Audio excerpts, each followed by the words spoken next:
टीकेची सुरुवात मला करायची आहे ती लक्ष्मण हाके यांच्यापासून. त्याचं कारण असं आहे, या सगळ्या वादाला तोंड तुम्ही फोडलं. तुम्ही म्हणालात की ही बिनविरोध का करायची, अनुकंपा तत्वावर भरायचं का, लोकांच्या मताला किंमत नाही का, हे सगळं म्हणून वादळ वारं काय उठवायचं ते तुम्ही उठवलं. आज मैदानात तुम्हीच नाहीत, याचा अर्थ काय? मी गेल्या 2-4 वर्षापासून या महाराष्ट्रामध्ये एक वेगवेगळ्या क्लासेसचा, जात समूहांचा आवाज उठवण्याचा प्रयत्न करतोय हां. आणि इथल्या सत्ताधाऱ्यांशी मी भांडतोय. तुम्ही जे बरेच प्रश्न आता उपस्थित केले, तसेच प्रश्न मलाही पडलेले होते. हं. एखादी निवडणूक ज्यावेळी होते, बाय इलेक्शन होते, त्यावेळी ती निवडणूक बिनविरोध का व्हावी किंवा मागची पार्श्वभूमी काय आहे, आत्तापर्यंतच्या वेगवेगळ्या पक्षांनी त्यांच्या विरोधामध्ये उमेदवार देऊन एक जर त्यांच्याकडे चांगलं संघटन असेल, चांगले प्रश्न असतील, सत्ताधारी वर्गाच्या विरोधामध्ये जर नाराजी असेल, तर ती सगळी इनकॅश करण्याचा प्रयत्न आत्ताच जे भारतीय जनता पार्टी सत्तेत आहे, त्यांची तुम्हाला 2 उदाहरणं मी देईन. पुण्यामध्ये खडकवासला विधानसभा मतदारसंघामध्ये भीमराव तापकीर यांना उमेदवारी देऊन रमेश वांजळे यांच्या विरोधामध्ये एक सहानुभूतीची लाट असताना, रमेश वांजळे लोकप्रिय उमेदवार असताना त्यांच्या पत्नीला पराभूत करून भाजपनं कमबॅक केलेला होता. त्याचबरोबर पंढरपूर मंगळवेढा विधानसभा मतदारसंघामध्ये भाजपनंच संघटनेच्या जोरावरती किंवा अजून सत्ताधाऱ्यांच्या बाकीच्या सगळ्या गोष्टींच्या जोरावरती त्यांनी भालकेंच्या विरोधामध्ये तिथं समाधान आवताडे नावाच्या व्यक्तीला त्यांनी निवडून आणलेलं होतं. मग आताची परिस्थिती अशी आहे, मी एक आंदोलक म्हणून आमचे जे काही प्रश्न आहेत, आमचे चळवळीचे जे काही प्रश्न आहेत, ओबीसीचे जे काही प्रश्न आहेत, रिझर्वेशन संदर्भातले जे काही प्रश्न आहेत, बजेटच्या संदर्भातले जे काही प्रश्न आहेत, स्कॉलरशिपच्या संदर्भातले प्रश्न आहेत, विद्यार्थ्यांचे प्रश्न आहेत, अनेक प्रश्न डोळ्यासमोर ठेवून सत्ताधाऱ्यांनी गेल्या वर्षभराच्या कालावधीमध्ये आमच्या मागण्यांना कशा वाटाण्याच्या अक्षता लावलेल्या आहेत. या प्रश्नावरती मी नेहमी रस्त्यावरची लढाई, आंदोलन, नाही ते ठीक आहे, पण या निवडणुकीत मग थांबायचं ना तुम्ही. तुम्हाला ही निवडणूक लढवणं एवढं महत्वाचं होतं, तुम्ही का थांबला नाही?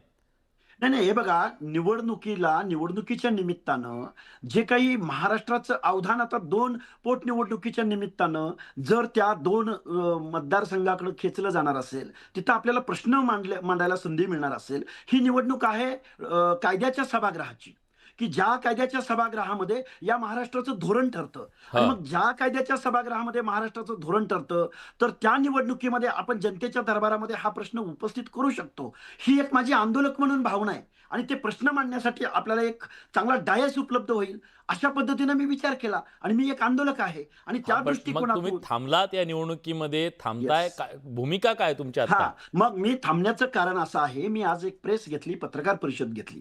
मी आंदोलक आहे का? तर आहे. मी पॉलिटिकल चेअर आहे का? नाही. मी कुठल्या पक्षाचं सदस्य आहे का? तर नाही. पण ज्यावेळी मी निवडणूक लढायचं म्हणून मी ज्यावेळी व्यक्त होत गेलो, त्यावेळी मला इथल्या जशा फॉर्म भरण्याची तारीख संपत येईल, तशी इथल्या सत्तेत असणाऱ्या म्हणजे निर्णय प्रक्रियेमध्ये सर्वोच्च स्थानी असलेल्या लोकांचे मला काही रिक्वेस्ट कॉल आले. रिक्वेस्ट कॉल आल्यानंतर मी ठीक आहे, ओके, मी विचार करतो, अशा भूमिकेमध्ये होतो. पण ज्यावेळी महाराष्ट्राच्या उपमुख्यमंत्रीपदी जेव्हा एक महिला बसते आणि त्या महिलेचा ज्यावेळी रिक्वेस्ट कॉल किंवा एक डायलॉग होतो फोनवरती, त्यावेळी मी विचार केला, जरी आपण आंदोलक असलो, जरी आपला या सत्ताधाऱ्यांवरती नाराजी असली, जरी आपले प्रश्न सुटत नसले, सुनेत्राताईंनी तुम्हाला विनंती केली म्हणून तुम्ही माघार घेतली. मी थेट विचारतो, जाऊ द्या. निश्चित ताईंचा एक कॉल माझ्यासाठी एक, मी थोडासा संवेदनशील, भावनिक या अँगलने मी विचार करू शकतो. ठीक आहे. आणि ठीक आहे, मी येतो तुमच्याकडे. कळली तुमची भूमिका. आणि आता आपल्यासोबत हनुमंत पवार आहेत. तुम्हाला फोन नाही आला की तुम्ही फोन घेतला नाही की काय झालं? तुम्ही आज उमेदवार जेव्हा देता या निवडणुकीमध्ये, तेव्हा तुमची भूमिका काय हे महाराष्ट्राला कळली पाहिजे.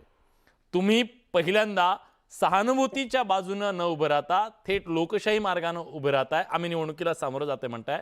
तुमची भूमिका महाराष्ट्राला कळली पाहिजे. विलासजी, भूमिका स्पष्ट आहे. आमचे प्रदेशाध्यक्ष हर्षवर्धनजी सपकाळ आणि आमचे पक्षश्रेष्ठी यांनी ती वारंवार स्पष्ट केली. मीही तुमच्या माध्यमातून स्पष्ट करतो.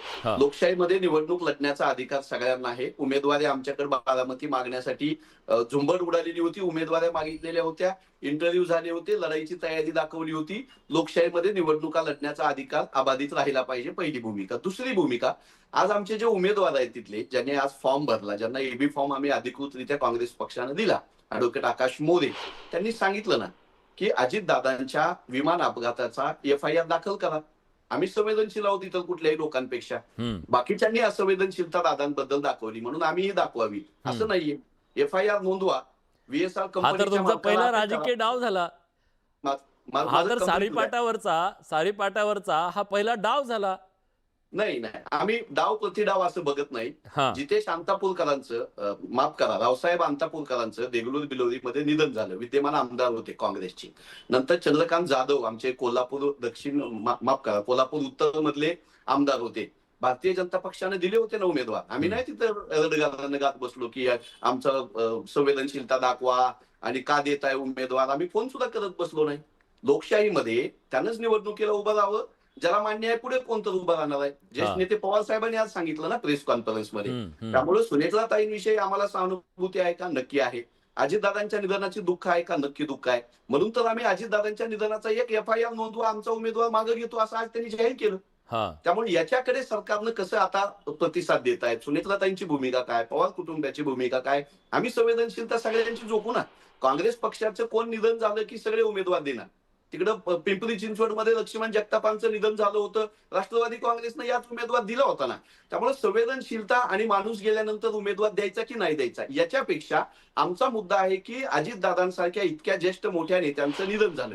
एका पक्षप्रमुखाचं निधन झालं ते संशयास्पद आहे. तो अपघात आहे. तो घातपात आहे. याची चर्चा होत असताना जर समोरचा उमेदवार म्हणतो की तुम्ही एक FIR नोंदवा आम्ही माघार घेतो तर सगळ्या सत्ताधारी पक्षातल्या या निवडणुकीमध्ये उमेदवार देऊ नका म्हणणाऱ्यांना माझी विनंती आहे. त्यात बावनकुळे साहेब आहेत, फडणवीस साहेब आहेत. त्यांनी सांगितलं की उमेदवार देऊ नका. आमचं म्हणणं FIR नोंदवा आम्ही माघार घेतो. ठीक आहे.